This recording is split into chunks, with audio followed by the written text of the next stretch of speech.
وأصحابه أجمعين.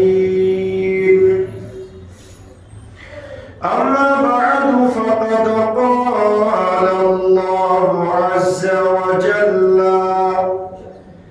في شان حبيبه تعظيما له وتوقيرا: إن الله وملائكته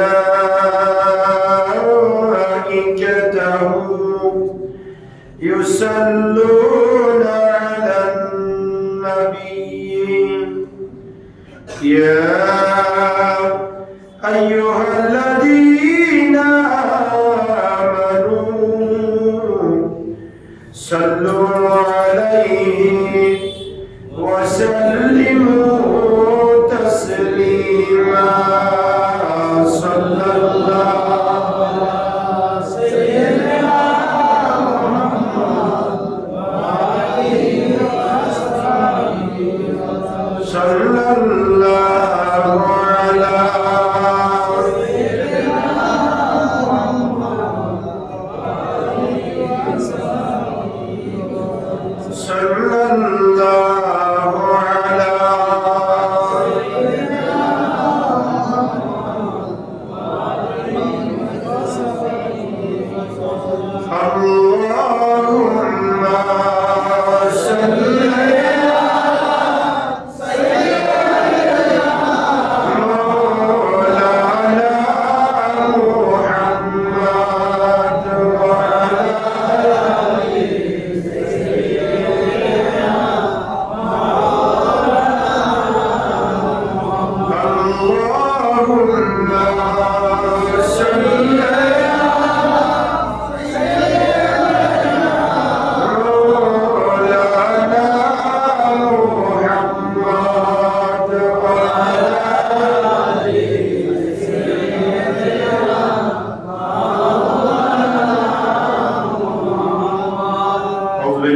الشيطان الرجيم. بسم الله الرحمن الرحيم. حاميم تنزيل من الرحمن الرحيم. صدق الله مولانا العظيم وبلغنا رسوله النبي الأمين ونحن على ذلك لمن الشاهدين والشاكرين والحمد لله رب العالمين.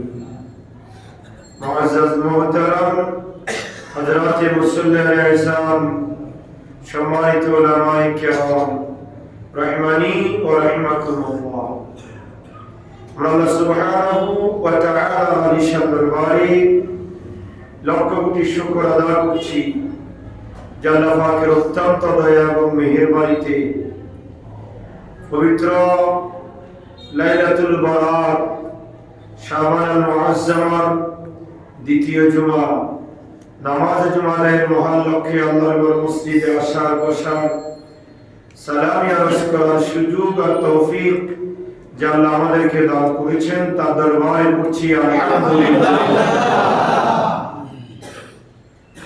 আর লক্ষ দরুদ ও সালামের হাদিয়া পেরণ করছি সোনার মদিনায় কামলিওয়ালা নবী, নুরুন নবী, হায়াতুন নবী, ইমামুল আম্বিয়া নবী, সমস্ত নবীদের নবী মুহাম্মদুর রাসূলুল্লাহ সাল্লাল্লাহু আলাইহি ওয়াসাল্লামের নূরি দরবার সোনার মদিনায় উচ্চ আওয়াজে আরেকবার পড়ছি আলহামদুলিল্লাহ।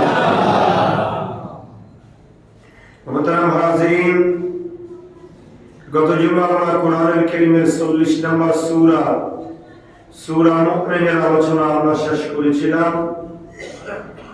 একই ধারাবাহিকতায় কোরআনুল কারীমের 41 নম্বর সূরা হামিম সিজদা নিয়ে আমরা আলোচনা করব বিমাশিয়াতিল্লাহ বিইজনিল্লাহ ওয়া মা তাওফীকি ইল্লা বিল্লাহ।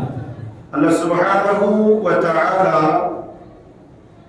কোরআনুল কারীমের 114টা সূরা, কোরআনুল কারীমকে আল্লাহ 114টা সূরায় বিভক্ত করে বান্দাদের জন্য এক একটা সূরার মধ্যে এক একটা বিষয়, গুরুত্বপূর্ণ বিষয় আল্লাহ পাক উল্লেখ করেছেন। যাতে করে বান্দা আল্লাহর দেওয়া বিধান অনুযায়ী নিজের জীবন পরিচালনা করতে পারে। হামিম সিজদা কুরআনুল কারীমের 41 নম্বর সূরা। এটা মক্কাতুল মুকাররমায় অবতীর্ণ হয়েছে। আয়াত সংখ্যা হচ্ছে 54টি, রুকু হচ্ছে 6টি, শব্দ হচ্ছে 796টি, আর বর্ণ হচ্ছে 3350টি। 3350 বর্ণ বিশিষ্ট, 796 শব্দ বিশিষ্ট, 6 রুকু, 54 আয়াত বিশিষ্ট মাক্কি সূরা হচ্ছে কুরআনুল কারীমের 41 নম্বর সূরা, সূরা হামিম সিজদা। সূরার নাম কি? হামিম সিজদা। এই সূরা এটা মক্কাতুল মুকাররমায় অবতীর্ণ হয়েছে।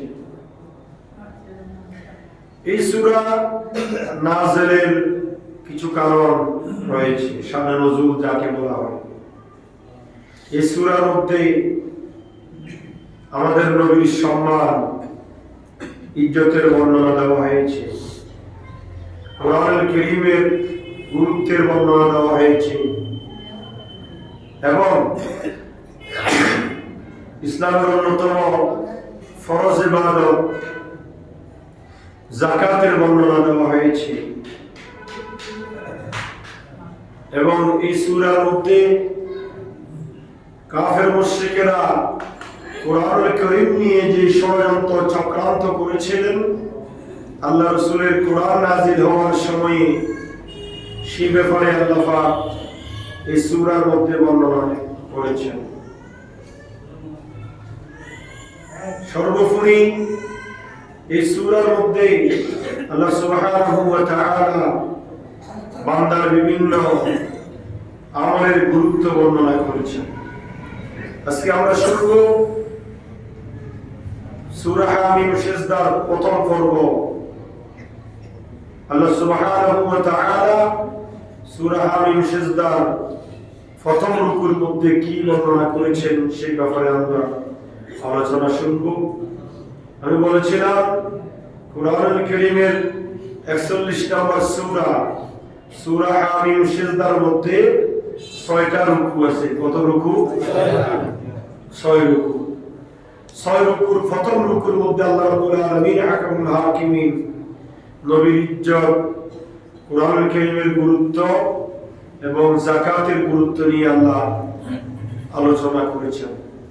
আল্লাহ পাক বলছেন হামিম তানজিলুম মিনার রহমানির রহিম। হামিম শব্দের অর্থ এটা হুরুফে মুকাত্তাআত, বিচ্ছিন্ন বর্ণ। এটার অর্থ আল্লাহ সুবহানাহু ওয়া তাআলা এবং তার নবী ছাড়া দুনিয়ার কেউ জানে না। আমরা জানি কুরআনুল কারীমের মধ্যে প্রায় 29টি সূরার শুরুতে হুরুফে মুকাত্তাআতের বর্ণনা দেওয়া হয়েছে। কথা বলেন ঠিক কি না? কয়টি সূরা? 29টি সূরা। কুরআনুল কারীমের মধ্যে সর্বমোট 114টি সূরা আছে। তার মধ্যে 29টি সূরার শুরুতে আল্লাহ সুবহানাহু ওয়া তাআলা এই হুরুফে মুকাত্তাআত, বিচ্ছিন্ন বর্ণ আল্লাহ পাক ব্যবহার করেছেন। যে হুরুফে মুকাত্তাআতের অর্থ আল্লাহ সুবহানাহু ওয়া তাআলা ছাড়া এবং তার নবী ছাড়া দুনিয়ার কেউ জানে না। আল্লাহ বলছেন তানজিলুম মিনার রহমানির রহিম। এই কিতাব কুরআনুল কারীম আমি আল্লাহ রহমানুর রহিমের পক্ষ থেকে কি হয়েছে? নাযিল হয়েছে।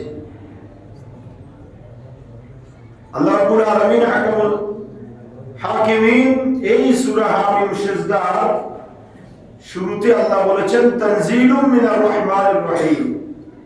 এই কিতাব আমি আল্লাহ দয়ালু এবং দয়াময়, আমি আল্লাহর পক্ষ থেকে এই কিতাব নাযিল হয়েছে। সুবহানাল্লাহ।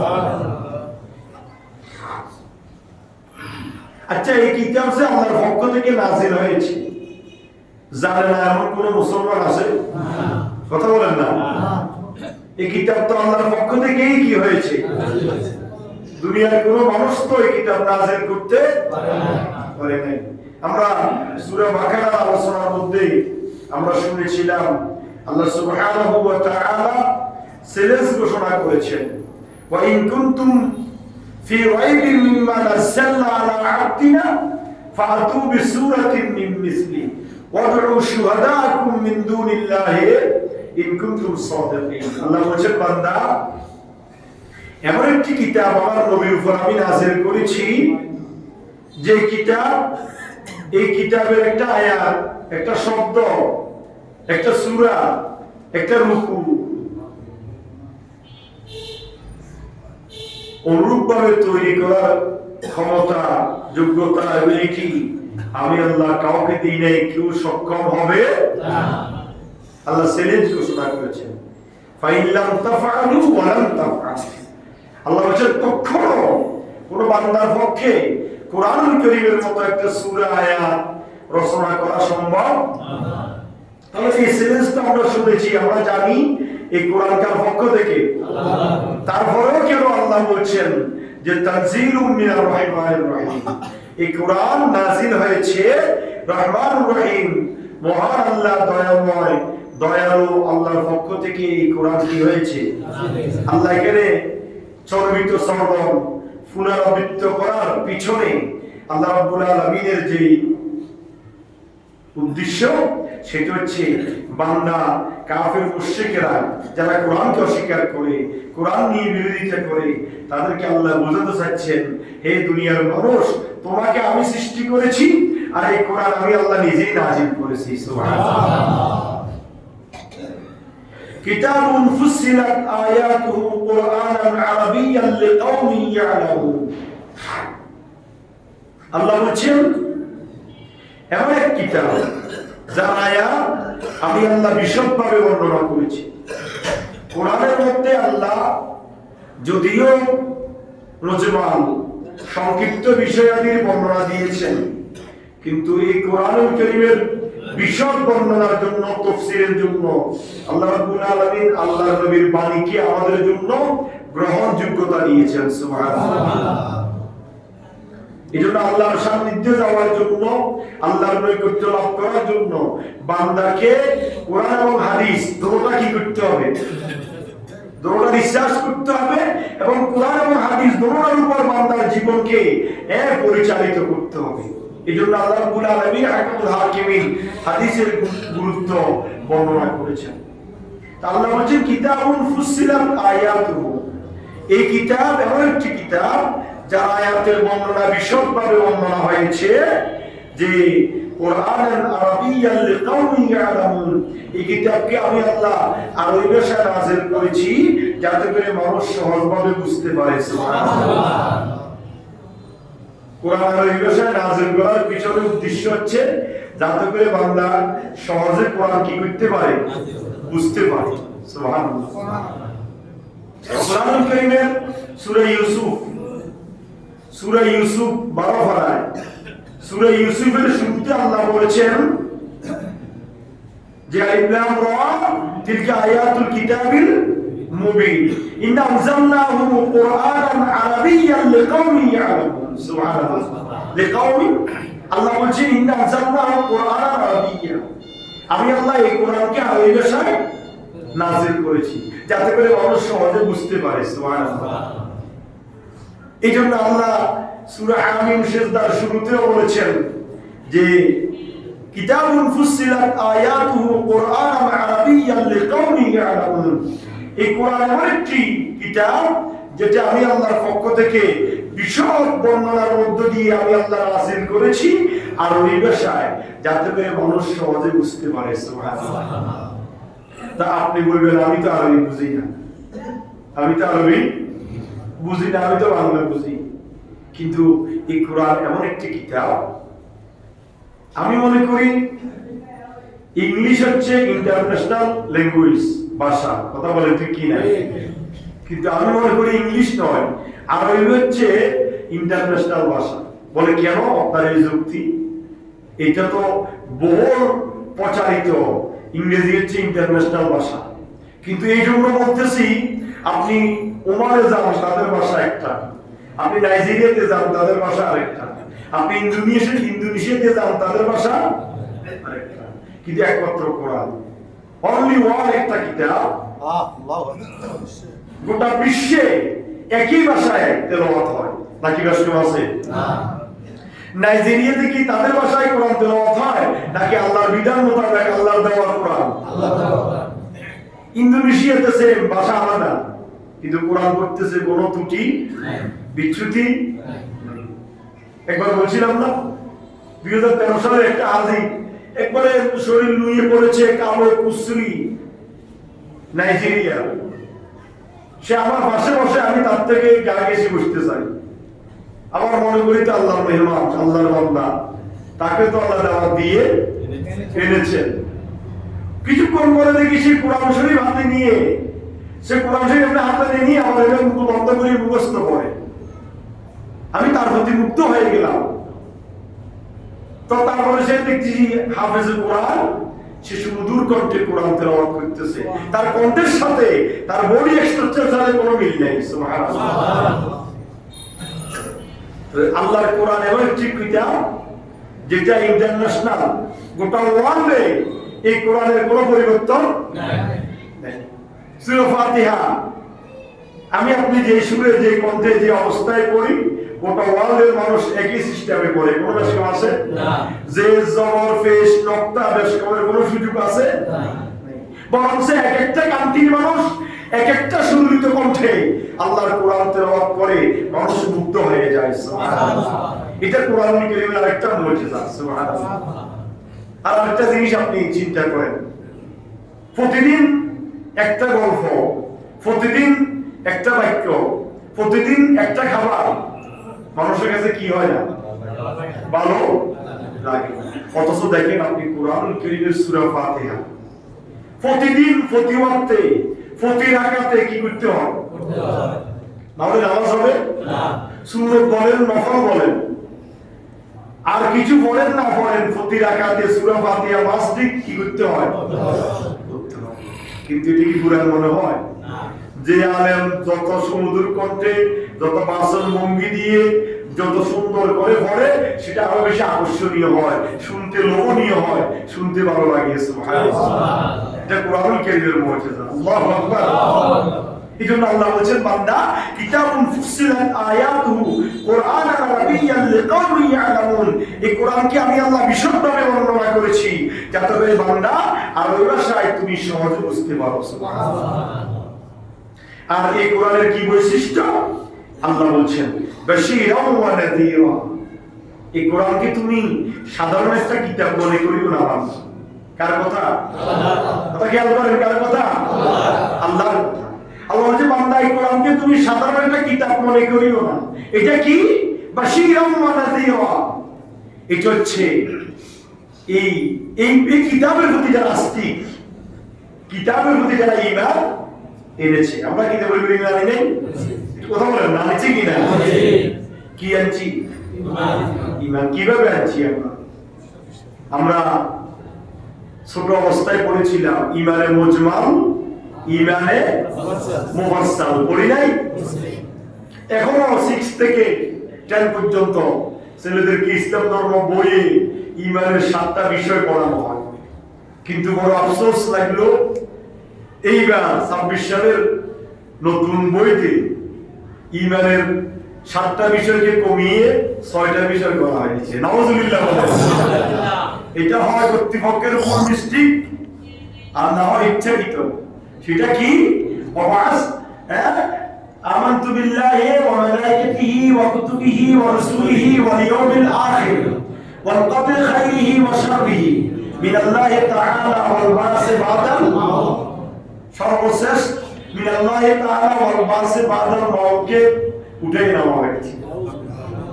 এখন মৃত্যুর পরে পুনরুত্থান, এটা যদি কেউ বিশ্বাস না করে সে ঈমানদার হবে না।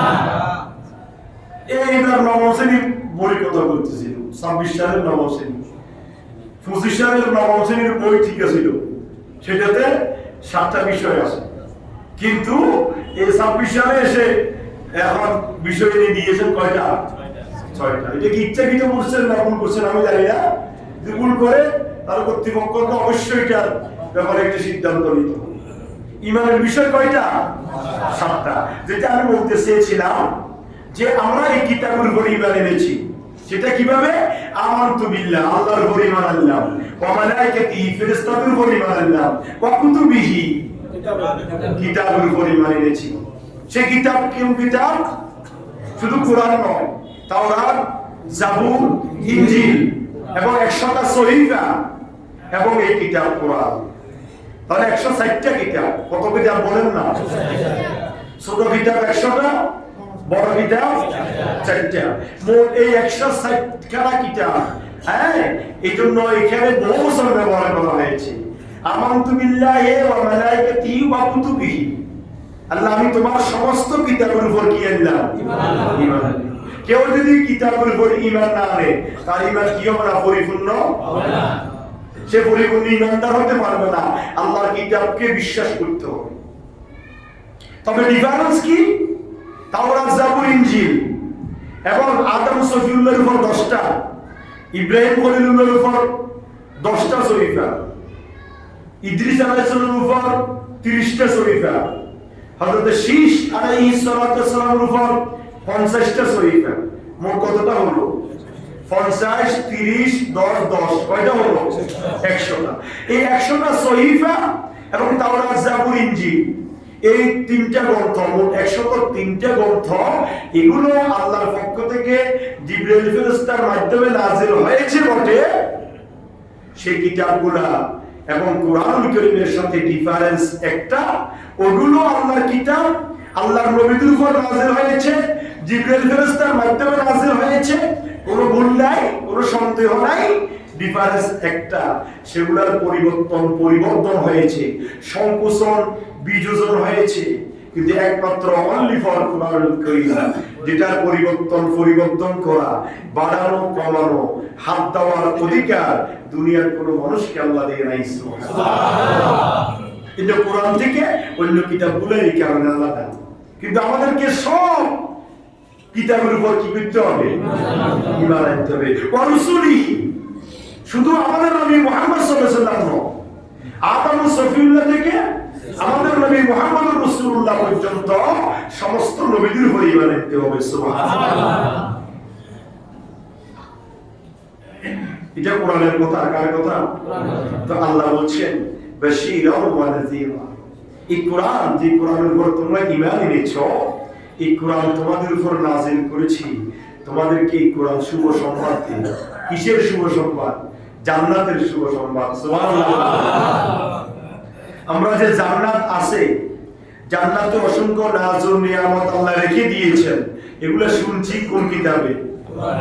কথা বলেন না। জানতে পেরেছি কার মাধ্যমে? কোরআনের মাধ্যমে। এই জন্য আল্লাহ বলছেন বাশীরাও ওয়া নাযীরা। এই কোরআন হচ্ছে শুভ সংবাদদাতা। ওয়া নাযীরা, আর এই কোরআন হচ্ছে ভীতি প্রদর্শনকারী। সুবহানাল্লাহ। কোরআন আমাদেরকে শুভ সংবাদ দেয়, জান্নাত আছে, তোমরা যদি নামাজ পড়ো, রোজা রাখো, এইভাবে চলো, এই পথে চলো, তাহলে তুমি জান্নাত পাবে। এই শুভ সংবাদ দিয়েছেন কোরআন। আবার বলেছে যদি এই পথে যাও তাহলে তুমি জাহান্নামে যেতে হবে।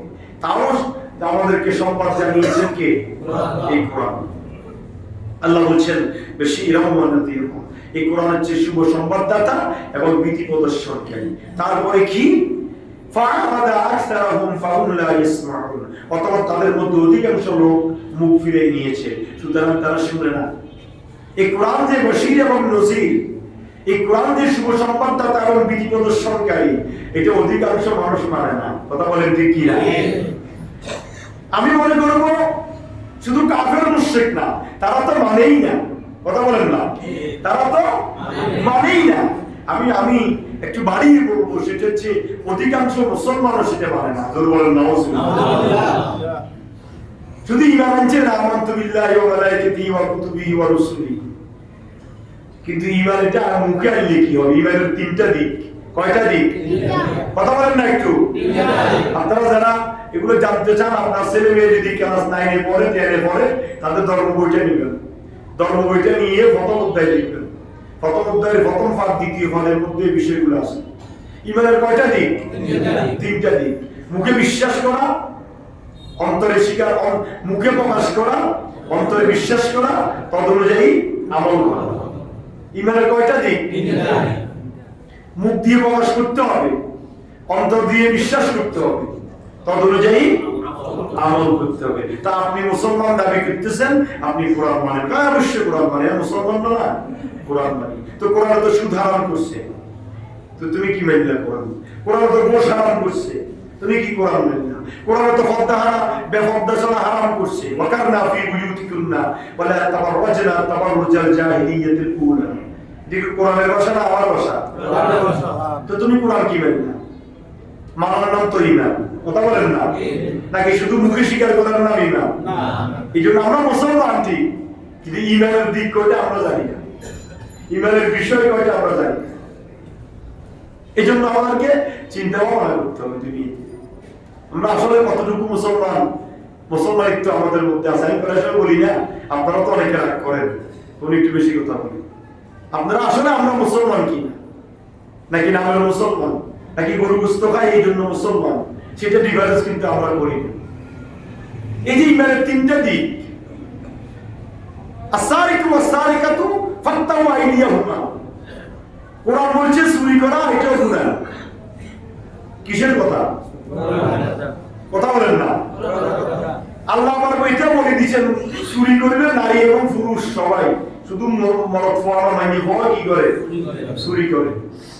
মানে প্রধানমন্ত্রী হবে, মানে এমপি হবে, মন্ত্রী হবে, এক কোলামের কোষা লক্ষ কোটি টাকা চুরি করবে, আল্লাহ জানে না? এই জন্য আল্লাহ পাক জানিয়ে দিয়েছেন আসারিকু ওয়াসারিকাতু। চোর শুধু পুরুষ নয়, চোর নারীও আছে। তারা যখন চুরি করে হাত কাটি দাও, কিসের বিধান?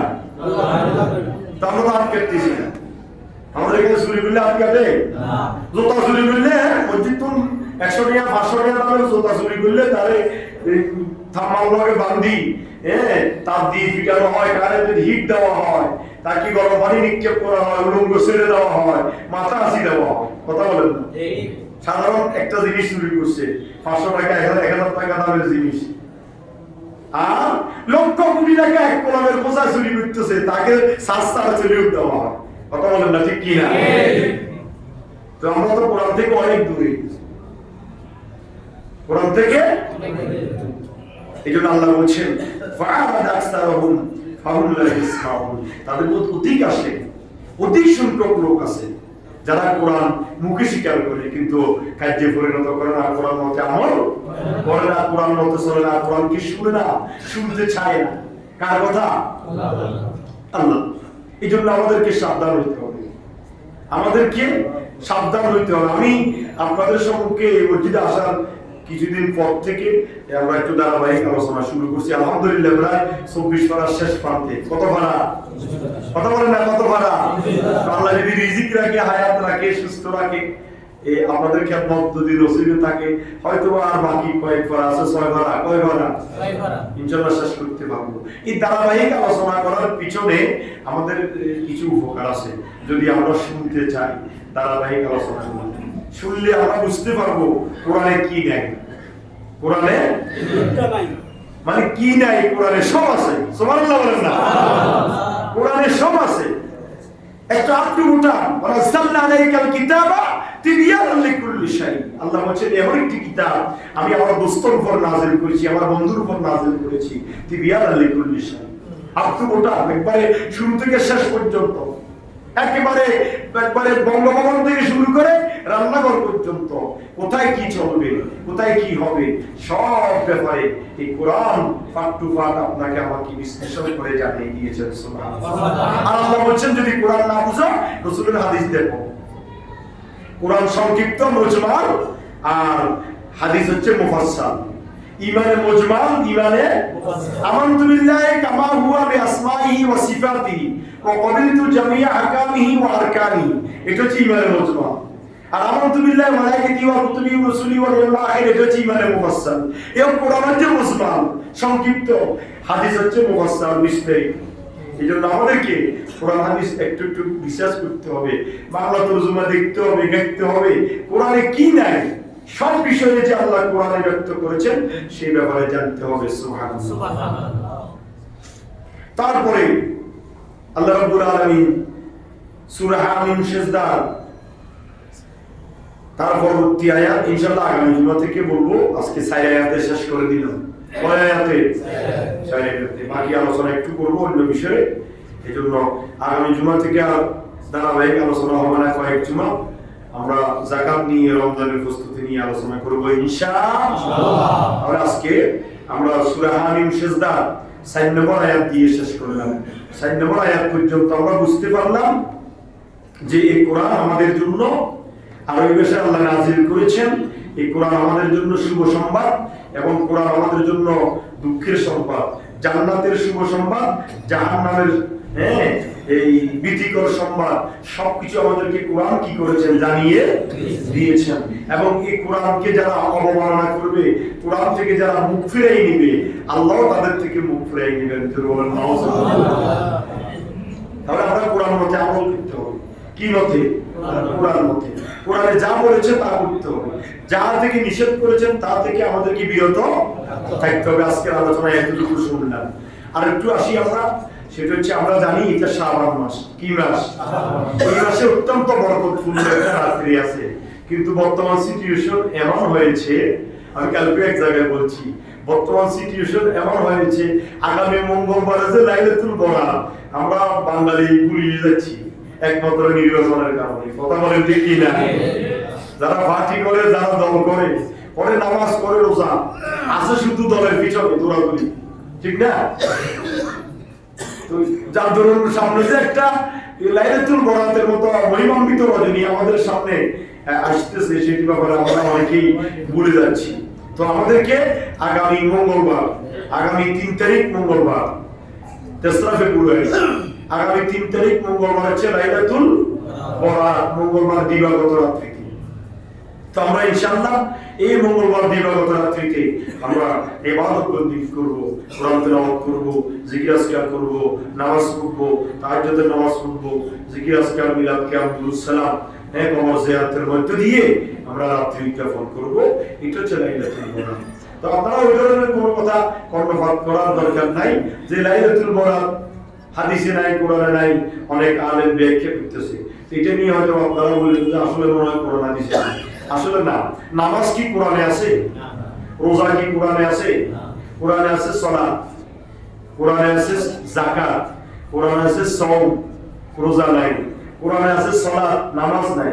অনুরূপভাবে কোরআন হাদিসে আছে লাইলাতুন নিসফ মিন শাবান, শাবানের 14 তারিখ দিবাগত রাত। এটাকে এই আর ফার্সি ভাষায় বা উর্দু ভাষায় এটাকে বলা হয় লাইলাতুল বরাত। লাইলাতুল যেভাবে সালাতকে নামাজ বলা হয়, সাওমকে রোজা বলা হয়, অনুরূপভাবে লাইলাতুন নিসফ মিন শাবানকে লাইলাতুল বরাত বলা হয়। কথা বুঝতে পারছি? ডিফারেন্স এতটুকু। তো ওই কুছ মে কালো এমন নাম ডাললে কালো একটা কথা বলে না, তো এটা যে অন্তরে খারাপই আছে বিদায় ওই সমস্ত আলেমগুলা সঠিক কথা আপনাদেরকে বলে না। তারা তো এটা বলে না নামাজ কোরআনে নাই, সালাত আছে, যাকাত এই সাওম কোরআনে আছে, রোজা কোরআনে নাই। অনুরূপভাবে লাইলাতুল নিসফ মিন শাবান কোরআন হাদিসে আছে, লাইলাতুল বরাত কোরআন হাদিসে ডিফারেন্স আছে। এইজন্য এই রাত্রিতে বেশি বেশি ইবাদত করবেন। তারপরে আম্মা আয়েশা সিদ্দিকা রাদিয়াল্লাহু তাআলা আনহা হাদিস বর্ণনা করেছেন, মান সামা সালাসাতা আইয়ামা মিন শাবান, যে ব্যক্তি শাবান মাসে 3টা রোজা রাখবে, বাসাল্লাহু ইয়াউমাল কিয়ামাতি আলা নাকাতিন মিন নুকিল জান্নাহ, কামা ক্বালা আলাইহিস সালাতু ওয়াস সালাম। আল্লাহ রাসূল সাল্লাল্লাহু আলাইহি ওয়াসাল্লাম ইরশাদ করেছেন, যে ব্যক্তি শাবান মাসে 3টা রোজা রাখবে, 13, 14 এবং 15 শাবান, যে ব্যক্তি এই 3টা রোজা রাখবে, আল্লাহ রাব্বুল আলামিন কাল কিয়ামতের ময়দানে ওই বান্দা বান্দীকে জান্নাতি ওটের উপরে বহন করাইয়ে ফুলসিরাত পার করাই দিবেন। সুবহানাল্লাহ। কার কথা? আল্লাহ রাসূলের কথা। কার কথা? আল্লাহ রাসূল বলছেন, যে ব্যক্তি শাবান মাসে 3টা রোজা রাখবে, সেই ব্যক্তিকে আল্লাহ জান্নাতি ওটের ভিতরে বহন করাইয়ে। এটা বাইহাকী শরীফের হাদিস। বাইহাকী শরীফ অত্যন্ত গ্যারান্টেড একটা হাদিসের কিতাব। এই কিতাবের মধ্যে হাদিস শরীফটা এসেছে। সুতরাং আগামী সোম, মঙ্গল এবং বুধ, সোম, মঙ্গল, বুধ এই 3 দিন 3টা রোজা রাখার চেষ্টা করবেন। সেহরির শেষ টাইম হচ্ছে 5টা 10 মিনিট।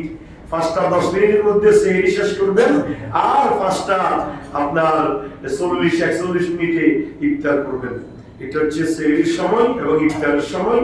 আগামী সোমবার রোজা রাখতে হলে রোববারে রাত্রে সাহারি খেতে হবে। তাহলে সোমবার, মঙ্গলবার, বুধবার 3টা রোজা রাখার চেষ্টা করবেন, মা বোনদেরকে বলবেন।